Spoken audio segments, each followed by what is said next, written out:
xüsusən də dəyərli şəhid analarına deyirəm. Doğrudan da şəhidlərin dərdinə bir baxımdan dözmək çətindir, ona görə ki, onlar yaxşı idilər.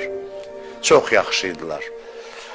Siz fikir verin, Kərbəla şəhidləri içində dərəcələr fərqlidir. Həzrət Əbəlfəz ağa deyirlər şəhidlərin ən ali dərəcəsində olanıdır.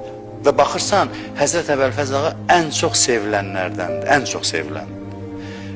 Evdə olan qızlar, ailəsi, qardaşı, balaları, öz yaxınları, hamısı aşiq idi ona. Ona görə deyir, vidalaşmağa cürət eləmədi ki, mən bunlardan necə ayrılacam, bu qızlar məndən ayrılanda ürəkləri partlaya bilər. Ona görə suyu bəhanə elədi, getdi. Deyir, həmişə başları nizədə gətirəndə qaçırdılar uşaqlar Həzrət Əbəlfəzin başına tərəf, ona baxmağa.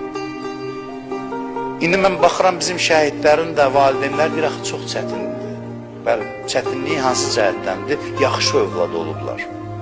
Yaxşı övlad olublar. Amma bir asanlığı da var. Asanlığı da var ki, 20 il, 30 il dünya bitəndən sonra şəhid valideynləri əgər bunu səbirlə, gözəl şəkildə qarşılasalar, bu şəhadəti, gedəcəklər övladlarının yanına inşallah, hamımız bu dünyadan köçən zaman, onlar gedəcəklər və əbədi olaraq o dəyərli insanlarla xoşbəxt Allahın huzurunda yaşayacaqlar, əbədi olaraq. Heç vaxt bir-birlərindən ayrılmayacaqlar.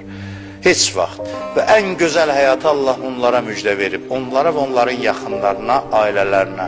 Çünki onlar keyfiyyətli həyat yaşadılar, sevildilər və bu sevginin dağı ki, anaların sinəsinə çəkilib, Allah deyir, darıxmayın.